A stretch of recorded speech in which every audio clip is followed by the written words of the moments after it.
Bonjour et bienvenue dans l'émission Parole de femmes. Cette semaine, nous allons nous arrêter, pas de tourner des émissions, mais nous allons nous arrêter pour faire des choses qui sont importantes, pour prier, pour se reposer, pour célébrer aussi, pour réfléchir. On va s'arrêter pour quoi d'autre, les filles?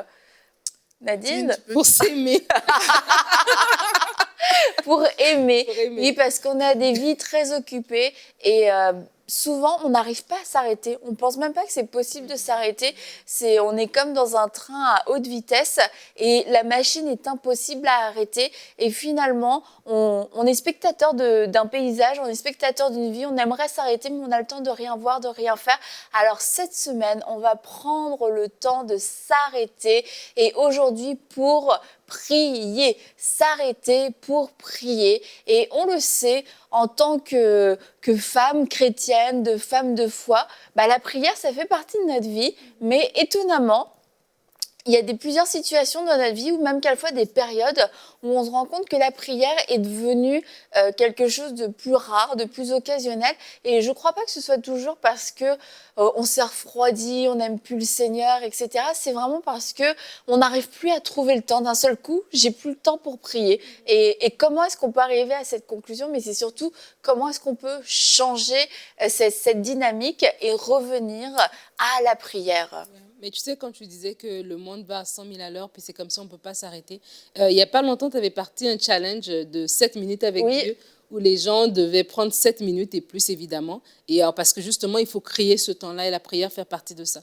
Mais je crois que dans 2020, s'il y a quelque chose qu'on a pu apprendre, que ce soit chrétien ou non chrétien, c'est qu'on peut s'arrêter. Le monde s'est arrêté, en tout cas, il y a quelque chose qui est arrivé qui a forcé tout le monde à s'arrêter. On s'est rendu compte, mais c'est vrai que on est dans un système, on fonctionne, les banques fonctionnent, l'économie fonctionne et tout, mais il peut y avoir des choses qui arrivent, qui nous arrêtent. Et oui, les choses peuvent s'arrêter, les écoles peuvent fermer, les choses peuvent s'arrêter. Donc, ça veut dire, en fait, moi, ça m'amène à penser que c'est à nous de prendre la décision de nous arrêter, de ne pas attendre que les choses s'arrêtent pour nous permettre de faire ce qu'on doit faire. Donc, la prière, en fait, quand on en a déjà parlé plusieurs fois, que la prière nous aide en tant que femmes, ou en tant qu'homme aussi, à devancer les choses, mais en même temps aussi juste avoir cette communion avec Dieu, à être fortifié, à recevoir une sagesse divine, à recevoir des instructions, à parler avec Dieu. Ça nous fait du bien et ça nous aide même dans notre vie de tous les jours. Donc, ça nous pousse à réfléchir en disant que, tiens, je ne peux pas attendre que les choses s'arrêtent pour prier, mais je dois, moi, m'arrêter pour prier. Et m'arrêter pour prier, déjà, à la base, c'est déjà même un geste puissant, tu vois, parce que comme tu dis, on peut être porté vraiment à courir, à faire plein de choses, mais tu te dis, tiens, si je m'arrête pour prier, des fois même dans cette prière que tu t'arrêtes pour prier, c'est dans ce temps-là que tu reçois même une idée, que tu reçois même une instruction, que tu reçois même une pensée. Donc, vraiment, c'est hyper important de s'arrêter pour beaucoup de choses qu'on va parler cette semaine, mais la première des choses, c'est de s'arrêter pour parler à notre Père Céleste. Mais ce qu'on sait aussi, c'est que le temps, c'est un alibi, hein. Et c'est un alibi que beaucoup de personnes ont pour justifier plusieurs choses. Et parfois, on a le temps pour beaucoup de choses. On a même le temps de ne rien faire, mais on ne prend pas souvent le temps pour s'arrêter justement pour dire, OK, je choisis d'aller dans la présence de Dieu. Une chose qu'on peut déjà mettre en évidence, c'est que vraiment, c'est une décision. C'est que le temps, on va toujours se le faire voler si on ne décide pas de l'agencer de notre façon, en fait. Donc, c'est une décision de dire, OK, dans le temps que j'ai, et on a du temps, parce que parfois les gens disent, j'ai pas le temps, mais dans le temps qu'on a, il faut qu'on dise, OK, dans ce temps-là, je choisis de m'arrêter. Et je m'arrête pour faire quelque chose qui est primordial, vital.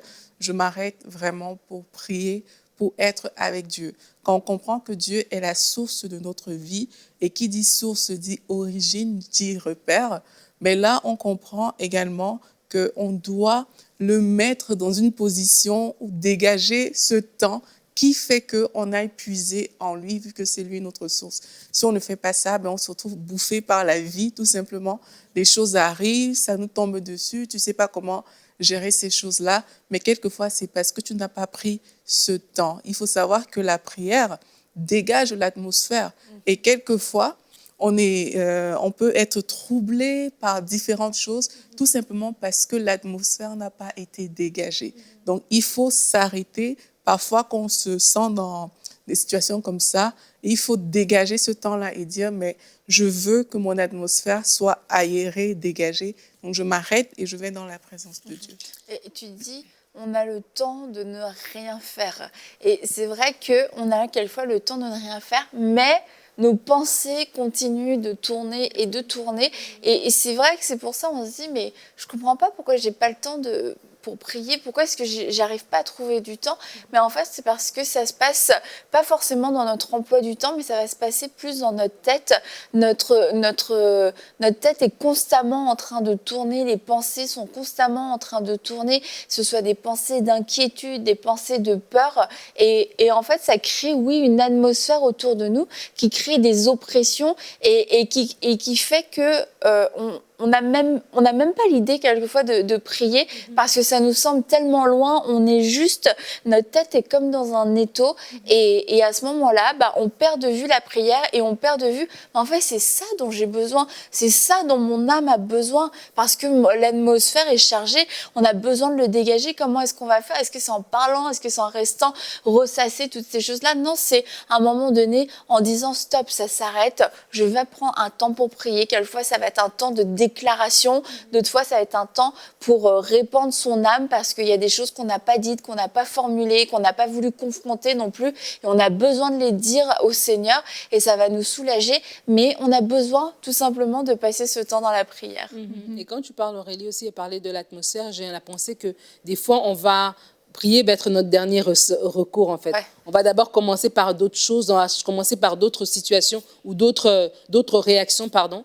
Mais en fait, c'est des fois, c'est la première chose, en fait, qu'on doit faire. Et vraiment, j'invite les gens, des fois, l'atmosphère est lourde à la maison. Peut-être il y a une difficulté avec un enfant, peut-être au travail, il y a un manque de créativité, etc. Et peut-être la solution n'est pas d'aller à gauche, à droite ou de commencer par 1 million de choses, la première solution, c'est de prier. Et que ce soit vraiment notre réaction initiale, en fait. Des fois, on est dans la précipitation, on est des fois dans des dilemmes et on doit décider dans quelque chose de très particulier, mais vraiment qu'on ait s'arrêter pour prier aussi par rapport à ça, par rapport au discernement, chercher le discernement dans la prière, par rapport aux solutions, chercher les solutions dans la prière, par rapport à voir clair devant certaines situations, par rapport à des décisions qu'on doit prendre. Toutes ces choses aussi petites ou aussi grandes qu'elles doivent être, doivent commencer par la prière, que ce soit notre réaction en fait. Parce que des fois, on va faire plein de choses et des fois, même en tant que leader à l'église, tu vas voir quelqu'un qui vient te poser une question, te poser un problème, mais en fait, tu te rends compte, le problème, ça fait peut-être 6 mois qu'il est là, il a empiré, et là, à la fin, maintenant qu'il n'y a plus de solution, là, maintenant, on se retourne vers Dieu. Mais ça devrait vraiment être le contraire. Et si on a l'habitude de s'arrêter pour prier, que ce soit quotidiennement pour une prière d'action de grâce ou même pour une déclaration, tous les types de prières que tu as cités, vraiment, ça va nous aider à aller de l'avant. Et là, tu parles de solutions, mais effectivement, comme tu dis, c'est bien d'avoir des habitudes, en fait. Et pas seulement quand on a besoin de solutions. Voilà. En fait, si on comprend que Dieu est notre source, je veux vraiment comme revenir sur ce point-là, c'est que quand tu comprends que Dieu est ta source, tu comprends qu'il est vraiment ton repère. Et tu ne peux pas vivre sans ta source. C'est comme si tu choisissais de vivre sans respirer. Donc, ce n'est comme pas possible. Et là, mais cette compréhension, mais vraiment t'amène même à passer du temps avec Dieu, en fait, parce que c'est ta source. Ta vie dépend de lui, tes émotions dépendent de lui, tout ce que tu peux faire de bon dans la vie dépend de lui. Et ça t'amène en fait à créer une relation. Parce que la prière, c'est créer une relation aussi avec Dieu, c'est parler avec Dieu. Et le désir, le fait de reconnaître c'est ta source et l'amour aussi qu'on a pour Dieu, mais c'est ça qui fait que tu vas dire « Ah non, mais ça fait, je ne sais pas, quelque temps où je n'ai pas passé du temps avec Dieu aujourd'hui, il y a quelque chose qui ne va pas là. Il faut que je m'arrête. Il faut que j'aille connecter à ma source. » Et ça vraiment, ça fait la différence. Ça évite beaucoup de choses. Ça prévient même des dangers. Ça donne des solutions. Mais dans le cœur, parce que tu es connecté à ta source, ça fait vraiment une différence. Et moi, j'avais juste la pensée quand tu dis ça, c'est que je pense aux actes des apôtres, comment ça dit au début des actes, que les apôtres, ils restaient ensemble, ils communiaient tous les jours et ils priaient en fait tous les jours. Et c'est justement ça aussi de dire que oui, Dieu est notre source, nous prions pour pour ça. Mais quand tu parlais des habitudes, c'est aussi de dire que lorsqu'on s'arrête pour prier, à un moment donné, ça devient quelque chose de quotidien. Ce n'est plus lourd. Pourquoi est-ce qu'on doit dire aux gens de s'arrêter pour prier? Pourquoi les gens doivent des fois se rappeler qu'ils doivent prier? C'est parce que même l'habitude, elle n'est pas là. C'est comme le matin quand je me lève, il y a des choses qu'on n'a pas besoin de me dire. C'est des enfants que tu dois dire, est-ce que tu as lavé tes dents? Est-ce que tu as fait ceci? Est-ce que tu as fait cela? Mais un adulte, tu ne dis pas ces choses. Pourquoi? Parce qu'il le fait tous les jours, en fait. Ça devient une habitude. Je ne peux pas sortir de chez moi sans avoir fait telle chose, telle chose, telle chose. Et de la même manière, dans notre vie chrétienne, dans notre marche, dans notre croissance, on doit arriver à un point où est-ce que prier devient quelque chose vraiment, que ça fait partie de l'ABC de la vie chrétienne. En fait, de moi, en tant que chrétienne, ça fait 10 ans de vie chrétienne. Il y a des choses que je dois vraiment me dire, non, cette année, ça, c'est quelque chose que je dois vraiment intégrer dans ma marche quotidienne, parce que sinon, ça sera toujours lourd, et sinon, je vais être même à la proie de l'ennemi pour des petites choses, je vais pouvoir me décourager pour des petites choses, je vais trembler, mais plus que je prie, plus que j'ai cette habitude, et plus qu'après ça, je vais lire ma parole, plus que j'ai cette habitude, plus qu'il y a des choses, franchement, qui ne deviendront plus des soucis pour moi, en fait. Et c'est ça qu'on veut nous amener, chacun d'entre nous, à développer cette habitude de prière. Pourquoi? Parce qu'il y a des choses qu'on peut faire de façon naturelle et de façon quasi mécanique, mais on a besoin de la prière. Je peux diriger mon foyer de façon naturelle et ça va bien se passer, mais lorsque je suis une femme de prière, j'arrive à un autre niveau dans la façon dont je vis ma vie au quotidien. Donc, c'est la même manière en tant qu'enfant de Dieu. Il y a des choses que je peux faire, mais lorsque je vis vraiment une vie de prière qui est régulière, qui est sincère, qui est profonde, ma vie, elle va être différente, en fait. Et c'est ça qu'on va amener les gens à Et on peut se mettre une petite discipline. C'est si je parle d'un problème, si je parle d'une situation, est-ce que j'ai prié déjà pour cette situation? Et ça, c'est vraiment une petite règle qui est pas quand même très difficile à se rappeler. Je suis là avec toi, Nadine, je te dis, ah oui, bah là, tu vois, en ce moment, j'ai tel et tel problème. Et me dire, est-ce que j'ai déjà prié au moins pour ça avant d'en parler à Nadine, avant d'en parler à Aurélie? Est-ce que j'en ai parlé à mon père? Est-ce que j'ai déjà eu un échange avec lui sur ça? Parce que quelquefois, on arrive, on parle, puis je sais pas, c'est trop bizarre en fait. On a l'impression qu'une fois qu'on a parlé à quelqu'un, c'est bon, ça a remplacé la prière, ou je sais pas, c'est le fait d'y avoir pensé, le fait d'en avoir parlé avec quelqu'un, que quelqu'un nous en ait parlé, ça enlève comme la nécessité quelquefois de prier. J'ai aucune raison logique à ça vraiment, mais ça devrait pas en fait. Et la première question, est-ce que j'en ai déjà parlé à mon père? C'est la première personne que je devrais tenir au courant. C'est lui qui a une solution. Peut-être que du coup, j'aurais jamais besoin de t'en parler parce que ça va être réglé comme ça. Mais c'est une habitude, comme on l'a dit. Ce sont vraiment des habitudes à prendre, et c'est un mensonge aussi que de croire non, tu n'as pas le temps de prier. Et quelquefois, on n'a pas le temps de prier pour faire des choses spirituelles. Je n'ai pas le temps de prier parce que je suis dans le ministère. Je n'ai pas le temps de prier parce que je dois m'occuper de telle et telle personne, parce que j'ai une réunion, j'ai une prédication, et je dois aller prier pour telle personne. Mais moi, j'ai aucune communion avec Dieu directement. Et ça, c'est vraiment un mensonge de l'ennemi. Effectivement, je vais revenir un peu sur ce que tu disais par rapport aux personnes justement qui parlent sans avoir pris le temps de consulter Dieu. Et moi, je pense que effectivement, il y a un besoin de comme libérer quelque chose quand on se sent, quand on a quelque chose sur le cœur. Il y a ce besoin de le libérer, mais quelquefois, on confond juste la source. On ne va pas à la bonne source, on préfère aller vers les gens plutôt que vers Dieu. Et pourquoi est-ce que ça se passe ainsi? C'est parce qu'on est dans un monde où on veut des choses rapides. Quand je vais venir m'exprimer à Nadine, Nadine va me répondre, elle va me donner des choses qui m'apaisent plus ou moins.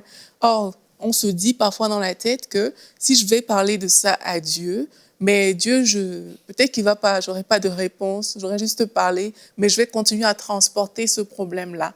Et ça, c'est une façon de penser qui est biaisée, parce que justement, ça veut dire qu'on a déjà caler Dieu dans une posture où il ne va pas régler mon problème comme là, séance tenante, parce qu'on a cette mauvaise perception et parce qu'on manque aussi de patience. Mais s'arrêter pour prier avec Dieu, pour prier Dieu, ça implique justement cette patience-là qu'on ne veut pas souvent avoir, parce que c'est plus facile de parler avec une personne. Et c'est aussi ça. c'est de savoir que, OK, par rapport à ce qui m'arrive, si j'ai pris le choix de prier, ça veut dire que j'ai aussi pris le choix d'entendre Dieu. Ça veut dire que j'ai pris le choix d'obéir à Dieu. Et comment je fais pour entendre, pour obéir? Ça veut dire que je prends ce même temps pour m'arrêter pour entendre. Je prends ce même temps pour m'arrêter pour obéir, parce que c'est ça que je vais demander à Dieu dans la prière. Et c'est ce prix à payer, j'ai envie de dire, qui est souvent trop lourd pour certaines personnes, au point où elles préfèrent juste aller se confier aux personnes qu'elles peuvent voir. Mais effectivement, comme tu disais, Annabelle, une discipline qu'on doit mettre en place, c'est de dire, est-ce que j'ai pris le temps d'entendre même Dieu sur cette question avant d'entendre X ou Y? Est-ce que j'ai pris le temps de le faire? Et ça, ce sera un bon indicateur pour savoir, même si on peut parler parfois de certaines choses ou pas. Mais on peut aussi le faire à l'inverse quand quelqu'un vient nous parler, de dire est-ce que tu as prié par rapport à ça? Parce que, quelquefois, il y a même des personnes, elles peuvent t'exposer à quelque chose et tu te sens sans solution. Tu n'as pas de solution pour elles. Peut-être que tu es triste, tu as de l'empathie, etc. Mais tu n'as pas de solution. Et en fait, c'est parce que tu n'es pas censé apporter peut-être la solution à cette personne. Alors, n'en faites pas une généralité, une vérité générale. Je ne suis la solution pour personne. Nous avons des paroles d'encouragement, des paroles inspirées, des paroles de foi qui vont faire du bien aux gens. Mais il ne faut pas que nous, on se mette non plus la responsabilité de Dieu sur notre dos. Quelqu'un me parle d'un problème, il faut que je trouve une solution. Quelqu'un me parle d'un défi, il faut que je sache l'encourager absolument. Non, la première question aussi à poser, c'est est-ce que toi, tu as prié par rapport à ça? Non, écoute, j'ai pas encore prié par rapport à ça. Ok, t'as pas prié par rapport à ça. Fais-le d'abord.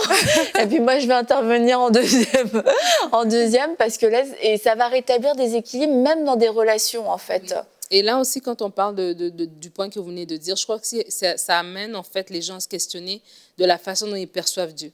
Parce que c'est plus facile pour moi de venir te parler à toi, Annabelle, ou te parler à toi, Aurélie, parce que tu es devant moi. Je te vois, je te connais. Et donc, c'est ça, en fait. C'est que des fois, on n'a pas le réflexe de prier parce que Dieu est loin, en fait, pour nous. J'ai plus la conscience de la réalité d'Aurélie qui est là, qui a mes intérêts à cœur ou à qui je vais pouvoir parler, que de Dieu, en fait. Et c'est ça aussi que les gens doivent se dire, parce que des fois, quand tu vas dire à quelqu'un, est-ce que tu as prié par rapport à ça? La personne va se sentir, des fois même offusquée, comme si tu l'as renvoyé, tu ne voulais pas écouter son souci. Or que non, c'est vrai que Dieu est vivant et c'est peut-être à nous aussi à se dire, tiens, si mon premier réflexe, quand j'ai un souci, quand j'ai quelque chose qui me pèse sur le cœur, c'est d'appeler un tel et un tel, ma meilleure amie ou quoi que ce soit, qui sont des bonnes personnes que Dieu a mis dans ma vie, et non d'aller vers Dieu, peut-être que moi, je vois Dieu très loin, je le vois peut-être comme quelqu'un à qui je vais venir donner des prières de voilà, El Shaddai, tu vois, des choses pareilles, et pas venir dire Seigneur, je suis fatiguée, Seigneur, je suis frustrée, là, je ne comprends pas, là, je me sens comme ça. Est-ce que je suis en mesure aussi de venir dire ça à Dieu? Et des fois, ça nous ramène aussi à se dire, tu sais, j'avais la pensée ce matin, je me dis, mais en fait, Dieu, il est là pour écouter tous il n'y a rien qu'on peut lui cacher, en fait. Donc, ce n'est pas qu'on doit arriver devant lui très parfaite et puis tout va bien, etc. On peut aussi arriver puis l'exprimer, l'état de notre cœur, l'exprimer nos soucis, l'exprimer nos inquiétudes. Ce n'est pas manquer de foi que de dire à Dieu lui-même, tu sais, je m'inquiète pour telle chose. On peut lui exprimer ces choses-là. Et donc, je crois que c'est vraiment ça, en fait, de se dire comment nous percevons le Seigneur. Si on le perçoit comme un Dieu très lointain, à qui on peut juste venir quand tout va bien, à qui on peut juste venir avec des prières bien faites, voilà, avec sujet, verbe, complément, c'est clair qu'on va juste le parler de temps en temps, on aura plus tendance à parler à une amie, etc. Mais si on sait que lui sera nous rassurer, et quand je vais lui parler, quand je vais me déverser sur lui, sa paix va venir sur moi, et du coup, on serait plus porté à aller vers lui avant d'aller vers d'autres. On revient encore à la solution rapide. Tu me rappelles, une fois, j'avais une jeune qui m'avait posé une question. Je ne me rappelle plus exactement c'était quoi la question. Mais je lui avais dit, OK, ce que je te conseille de faire, c'est de prier et tout. Et là, elle m'a répondu que vous, les aînés, quand on vous pose les questions, vous n'aimez jamais répondre et tout, vous nous renvoyez. Et là, je lui ai dit, je t'ai répondu. Et la réponse que je t'ai donnée, elle ne te satisfait pas parce que je t'ai envoyé prier. Et c'est ça que tu ne veux pas faire parce que tu es habitué à, OK, cette personne, je le vois ici, c'est un pasteur, celle-là, c'est tel et tel, donc je vais lui poser la question. Mais vraiment, on doit faire de ça un réflexe. Que, mais, Seigneur, qu'est-ce que tu penses de ça? Et d'ailleurs, on est en train de parler de s'arrêter pour prier. On est en train de dire s'arrêter pour parler avec Dieu, en fait. Et c'est ça, c'est Seigneur, qu'est-ce que tu penses de cette situation? Et ce n'est pas normal qu'on prie et qu'on n'entende pas Dieu. C'est pas normal qu'on n'ait pas des conversations avec Dieu. Ça, c'est pas normal. J'ai conscience, hein, moi-même, il y a des jours où je prie, je dis, Seigneur, j'entends rien, parle, parle, parle. J'ai conscience que c'est pas comme facile pour tout le monde, mais ce n'est pas normal. Et c'est accepter ce fait anormal que je suis en train je m'oppose à ça, en fait. C'est que même, et ça aussi, c'est des sujets de prière, c'est d'aller à Dieu et dire, Seigneur, c'est pas normal que je ne t'entende pas. C'est pas normal que sur cette situation où par rapport au fait que je veux te parler, je dois aller voir ma sœur, je dois d'abord aller voir une autre personne. C'est pas normal. Et juste accepter ça fait que ben, tu as plus tendance à dire, OK, vu que c'est pas normal, je vais aller vers mon père d'abord. Je vais aller le voir, je vais lui parler et ça va créer une routine, ça va devenir quelque chose de régulier et ça peut faire la différence. Moi, je me rappelle à un moment, j'ai mis sur mon téléphone mon chrono et là, je me disais, OK, après tout tel nombre de temps, chacun peut définir son temps, ben, je vais parler, je vais dire quelque chose au Saint-Esprit. Et c'était vraiment chronométré. Et dès que ça faisait, le truc pour ne pas oublier sa présence. Et dès que ça le faisait, je disais une parole au Saint-Esprit jusqu'à ce que ça devienne une routine, jusqu'à ce que tu parles de façon naturelle comme ça à Dieu. Et c'est aussi comme ça qu'on s'arrête. Et il faut dire aussi qu'il y a la chair qui s'oppose à la prière. On se dit combien de fois ça a pu arriver, ça vous est arrivé, vous vous dites je vais prier, c'est le moment pour aller prier. Et là d'un seul coup, tout devient une attraction extraordinaire. Tout devient merveilleux. D'un seul coup, tu as envie d'aller aux toilettes. Finalement, tu pensais que tu n'avais rien à manger dans ton frigo, mais tu as l'idée de la recette du siècle à faire.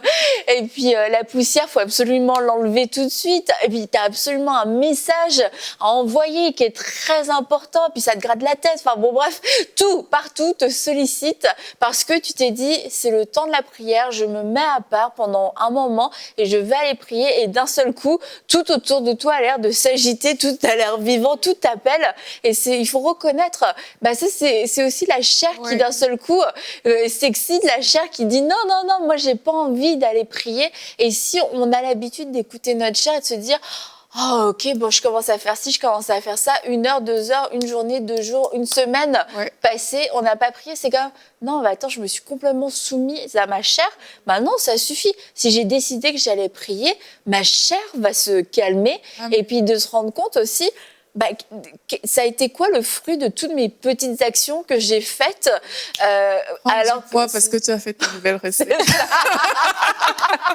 Ça, c'est comme quand tu veux jeûner. Quand tu veux jeûner, c'est encore pire. Mais tu parles du jeûne. Moi, j'avais un point dans l'émission, c'est s'arrêter pour jeûner. Voilà, s'arrêter pour prier et pour jeûner. Allez, on va au niveau supérieur. Parce que la chair ne va justement pas accepter que tu veux juste prier. Et d'ailleurs, c'est un bon indicateur. Quand ta chair est trop active, vraiment, jeûne et prie. Moi, c'est ce que je dis aux gens et c'est ce que j'essaie aussi de faire. C'est quand je remarque que non, il y a une activité charnelle un peu plus importante que ça. Là, je pense qu'il faut faire taire la chair et avec la chair, vraiment, il faut jeûner pour que la chair se taise, en fait. Et il faut oser le faire. Il y a des personnes pour qui ça peut sembler difficile, mais une fois que tu le fais vraiment, quoi de mieux que de recevoir une parole de Dieu? Une parole de Dieu a la capacité de changer toute une vie. Et là, parfois, on se prive de la parole de Dieu juste parce qu'on ne s'est pas arrêté, en fait. On a laissé la chair amener à gauche, amener à droite, faire ci, faire ça, comme tu disais, Annabelle. Mais vraiment, une parole de Dieu a la capacité de changer toute ta vie. C'est pour ça que tu dois t'arrêter et dire à Dieu, Seigneur, c'est quoi ta parole? Et si ta chair veut t'empêcher, ta chair n'est pas ton amie. Ça, c'est quelque chose qu'il faut savoir. La chair n'est pas ton amie. Elle est là vraiment contre toi. Donc, chaque fois qu'elle veut se manifester ou t'empêcher justement de recevoir cette parole de Dieu, mais tu dois vraiment te lever. Et le moyen vraiment pour bien le faire, jeûne et prière. Et un autre truc plus simple. J'espère que c'est efficace. Efficace, c'est de mettre un instru avec un temps, en fait. Tu as des instrus, ici à IMCI, il y a une émission, Atmosphère de prière, avec des instrus de 30 minutes. Alors, on commence pas à se dire, OK, je vais prier. Là, tu as 30 minutes. Tu sais que c'est que 30 minutes. Cet instru va te porter et tu vas te mettre à prier. Et peut-être au début, tu n'es pas habitué à prier, tu ne sais pas quoi dire. Au bout de 5 minutes, tu as fini, tu as dit tout ce que tu pouvais dire. Ben, laisse l'instru te porter. Et puis, laisse les paroles monter à ton cœur, petit à petit monter sur ta bouche. Tu peux dire quelque chose, après tu t'arrêtes, après tu dis, après tu t'arrêtes. Mais tu dois respecter le temps de l'instru. Ben, c'est 30 minutes déjà. Et si tu prends cette habitude-là, OK, j'ai mon instru de 1 heure, j'ai mon instru... Il y a des instrus de 3 heures. Ben, justement, tu arrives à ce niveau d'instru. Il y a des instrus de 6 heures. Alors, il y en a 24. Alors, il y a des instrus 24 sur 24. Ouais, donc alors tu montes, tu vois, mais tu commences comme ça et ça t'aide en fait de dire, OK, je dégage cette atmosphère-là, je dégage ce temps-là, je ferme la porte de ma chambre, je ferme la porte de l'endroit où je suis, je dis aux enfants ou un tel, bon, je ne suis pas disponible pour ce nombre de temps. Et toi-même, tu te forces. Et c'est quand tu dis les sollicitations, des fois, c'est nos pensées aussi. On est vraiment dans une ère, spécialement avec les téléphones et tout, où est-ce que notre temps de concentration, il est vraiment limité. On est de plus en plus distrait facilement parce qu'on est habitué à être à l'ordinateur, etc. Donc, vraiment de dire, j'ai mis cet instru de 30 minutes, ben, j'ai 30 minutes. Et dans ce 30 minutes, Seigneur, je me mets devant toi et je veux prier, je veux te parler. Et peut-être, je ne sais pas comment dire, je vais peut-être commencer à balbutier une prière. Je ne veux pas y aller avec des versets que je n'ai pas compris. Je veux juste y aller avec mes propres mots. OK, Seigneur, je suis là. J'ai envie de prier. J'ai envie de te parler. Je veux qu'on commence à se parler tous les jours. OK, je suis là. D'accord. Et tu dis des petits mots. Et comme Aurélie l'a dit, le Seigneur nous parle. Et quand le Seigneur va te parler, quand il y a quelque chose qui va descendre dans ton cœur, ben tiens, et là, c'est comme ça qu'on commence cette habitude. Mais si tu le fais tous les jours, ce 30 minutes-là, ce 15 minutes-là, tu le fais tout le temps, tu vas voir, cette habitude va se créer, les mots vont venir et à un moment donné, tu n'auras plus compter le temps, tu n'auras plus à dire, voilà, je dois, nanana, ça va venir tout seul en fait. Alors, face à cette situation qui s'est dressée contre vous, face à ce géant, cette montagne, il est temps de t'arrêter pour prier. Il est temps de t'arrêter pour aller à la rencontre de Dieu, pour savoir ce qu'il a à te dire, pour savoir quelles sont les armes qui sont à ta disposition, savoir quelle est cette parole de libération qu'il veut déclarer sur ta vie et que tu vas à ton tour déclarer sur la vie de tes enfants. Pour cet enfant avec qui tu as des problèmes, tu en parles à tout le monde, tu en parles à toute ta famille, à tes amis, tu vas rencontrer les professeurs, tu vas lire des forums, tu vas lire des articles un peu partout, mais tu n'es pas encore allé rencontrer le créateur de ton enfant qui a une réponse, qui a cette réponse précise pour te dire de quoi ton enfant a besoin. Comment est-ce que toi tu peux faire pour réussir à l'éduquer? Comment est-ce que tu peux faire pour réussir à connecter avec cet enfant? Il est temps aujourd'hui de s'arrêter et de reconnaître que Dieu est Dieu. Dieu veut te parler, Dieu veut te libérer, Dieu veut te sortir de cette situation que tu as tellement dit de fois. C'est une situation impossible, il n'y a rien d'impossible à celui qui croit. Alors aujourd'hui, on t'encourage, arrête-toi, va prier, va dans ta chambre, va dans le lieu secret, ferme la porte, ferme toutes les distractions, refuse toutes ces sollicitations parce que tu as besoin de rencontrer le Seigneur face à face et tu as besoin d'entendre ce qu'il a à te dire aujourd'hui même. Ce ne sera pas demain, ce sera aujourd'hui que tu vas le rencontrer et ce sera aujourd'hui qu'il va te parler et que tu vas vivre quelque chose d'extraordinaire, ce après quoi tu soupirais en ayant des conversations ici et là, mais ton Dieu va pouvoir te parler aujourd'hui et on va se retrouver demain pour une prochaine émission de Paroles de Femmes.